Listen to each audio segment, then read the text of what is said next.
Hello，大家好，歡迎收睇粵語焦點，我係靚。冇邊一種模式能一勞永逸，亦都冇邊一個品類能靠跟風企得住。10家新鋪7家熬唔過3個月，閉店率直逼80%。喺2025年，餐飲市場有唔少所謂嘅網紅創業項目，佢哋睇似十分火爆，邊個做邊個賺，擴張神速，但又喺短短數月內批量執笠，留低一地雞毛同埋無數虧損嘅創業者。綜合行業數據同埋市場調研，紅餐網梳理出今年4大餐飲殺豬盤，佢哋無一例外都係披住封口外衣嘅短命生意。乾蒸菜批量開鋪，批量收水，二手設備賤賣都冇人要。今年年初，全國多地突然冒出一大批打住順德乾蒸、寧波乾蒸嘅乾蒸菜館，客單價15蚊到40-50蚊不等，憑借不加一滴水還原食材最原始嘅鮮味，拒絕預製菜，迅速走紅，掀起一輪擴張潮。但不過半年光景，呢一品類就出現咗大規模嘅閉店潮。喺社交平台上，唔少網友晒圖分享，好多年初新開嘅乾蒸菜門店，而家門口都貼上咗黃鋪轉租嘅告示。呢啲虧損離場嘅創業者，甚至連賣設備回血嘅路都被堵死，因為喺二手餐飲設備回收商眼裏，乾蒸菜嘅設備回收價值唔高，大多只能按廢品處理。乾蒸菜點解退熱得咁快呢？首先，門店裝修簡單，清一色複製黏貼，招牌係一塊手寫店名嘅素鐵皮，室內就係千篇一律嘅破舊市井風，一切追求省到極致。呢種敘利亞風格一開始仲可以吸引眼球，但相似嘅門店多起嚟之後就毫無辨識度，菜品同樣同質化嚴重，各家門店嘅 SKU 高度雷同。唔外乎排骨、土雞、魷魚等常規選項，產品豐富度有限，再加上味道比較單一清淡，消費者好容易食膩，產品力度唔足，直接導致市場復購率低。此外，乾蒸菜本身最大嘅特點就係鮮，對食材新鮮度有硬性嘅要求，但部分商家為控制成本，用冷凍品代替新鮮食材，只模仿咗乾蒸菜嘅型，就冇咗魂，亦都令成個品類嘅信任崩塌，消費者越嚟越唔買單。牛肋條自助憑一時嘅紅利入局，紅利散去之後一地雞毛，人均60-70牛肋條暢食。舊年年底，一批自助牛肋條餐廳踩住牛肉降價嘅風口火起身，以高性價比為賣點，風靡一時。但唔到1年嘅時間，呢個品類就急速降溫，門店開始批量執笠。事實上，呢門生意從一開始就跌入咗投機轉移嘅陷阱。牛肋條自助嘅爆發係踩喺牛肉價格下跌嘅窗口之上。據農業農村部數據，隨住牛肉進口量激增，舊年牛肉價連月下降，截至2024年10月月底，牛肉批發價喺短短半年內下跌24%，創5年嚟歷史新低。正係睇中呢個成本紅利，一批嗅覺敏銳嘅商家揸住牛肉價格下行嘅周期，打造品牌，強調低成本高回報，吸引大量創業者湧入。短期內低廉嘅食材成本確實能為門店帶嚟可觀嘅盈利，但同時亦都埋下咗一枚定時炸彈。牛肉價格一旦回升，成個模式就難以為繼，更何況牛肉供應鏈本身就係極唔穩定。隨住全球牛肉價格開始上漲，危機如期而至。世界銀行數據顯示，截至今年9月，全球牛肉價格已連漲4個月，達到每公斤6.9美元，創1960年以嚟嘅歷史新高。國內牛肉市場同步跟住漲。據卓創資訊數據，截至9月，國內鮮牛肉月均交易價格為61.88蚊每公斤，同比漲幅達27.33%。呢輪價格回調將好多跟風入局嘅牛肋條自助餐逼到絕境，60蚊嘅定價而家連成本都覆蓋唔到，加上自助模式下顧客浪費嚴重，成本更加壓唔住。面對成本壓力，門店只有2條路可以行，一係漲價。但牛辣條自助本就係依賴高性價比吸引顧客，而係降低食材品質，而呢個勢必影響復購率。無論揀邊條路，幾乎都係死路一條。喺社交平台上，牛辣條餐廳開業就虧損嘅案例到處都係，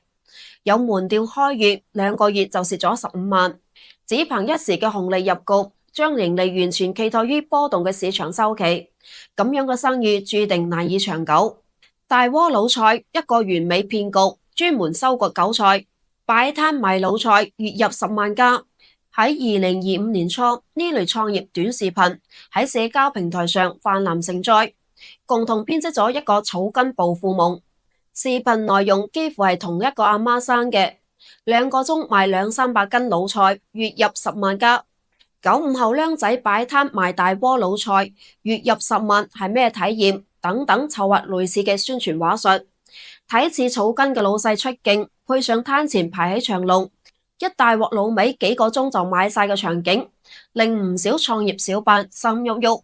但現實好殘酷，睇似勵志嘅造富神話，其實係呢啲暴富者專門針對創業者設計嘅完美騙局。據人民日報調查，擺攤賣大窩滷肉月入10萬嘅套路環環相扣。一批所謂嘅大窩滷菜師傅，先喺短視頻平台上塑造草根逆襲人設，再雇人排隊製造供不應求嘅假象，最後吸引創業者付費加盟，高價購買配方或者課程完成收割。有唔少上當嘅韭菜創業者表示，所謂嘅秘製配方喺網上隨處可查，實際出攤半日都冇人問津，線下根本冇咁多人消費。據法制日報報道，河北嘅一對夫婦被擺攤視頻吸引，支付咗2980蚊嘅學費，遠赴安徽學藝。學成後購置設備原料開攤，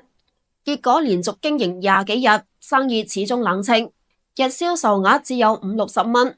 回本遙遙無期。7蚊新燙牛肉米線，速生速死，低成本回本快嘅造富故事。最後一個就係呢2年瘋狂擴張嘅7蚊生燙牛肉米線，現切現燙，新鮮睇得見嘅背後係速生速死嘅殘酷現實。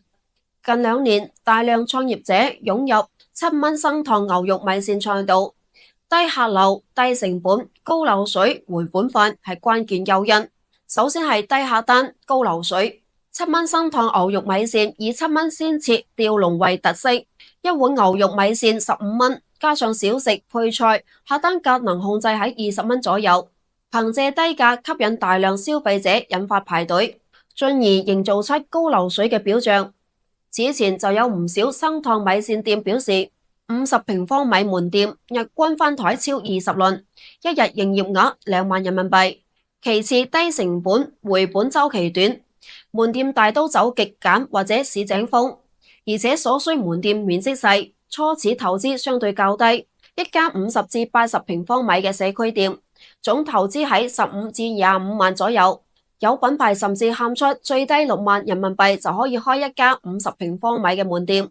喺相對低成本嘅基礎上，7蚊生燙牛肉米線項目往往係重點宣傳回本周期短，呢種睇似好做好賺嘅錯覺，吸引咗大量嘅小白創業者盲目跟風。亦都為咗後續嘅速生速死埋下伏筆。隨住門店數量激增，眾多問題開始浮現，低門檻型創業者紮堆。廣州某商圈500米內就有5家生燙牛肉米線，主打產品、菜單結構、裝修風格等等幾乎完全一樣，同質化極其嚴重，消費者審美疲勞，新鮮感流失，冇差異化。好多門店開始打價格戰。各種低價套餐你來我往，疊加牛肉價格上漲嘅成本壓力，最終好多門店毛利率低至20%，一個月落嚟賺嘅錢連房租都唔夠交，根本活唔落去。其實7蚊生燙牛肉米線呢類低客單項目，往往係選址定生死。門店想要維持高流水，必須保證高客流，因此選址尤為重要。然而對於小白創業者嚟講，點位之業啱啱係佢哋最欠缺嘅。大量缺乏經驗嘅創業者盲目湧入，喺未充分評估市場容量同埋競爭環境嘅情況下就倉促入場，既缺乏合理嘅選址策略，亦都難以獲取優質嘅點位資源，最後只能貼身肉搏式密集佈局，淪為炮灰。縱觀呢四大殺豬盤嘅品類，唔難發現佢哋共同嘅特點：低門檻、易複製、高同質化。佢哋放大咗餐飲嘅易，就掩蓋咗其真正嘅難。持續盈利嘅能力、差異化嘅競爭力、對市場週期嘅預判力。餐飲從嚟都唔係一場邊個快邊個讓嘅短跑，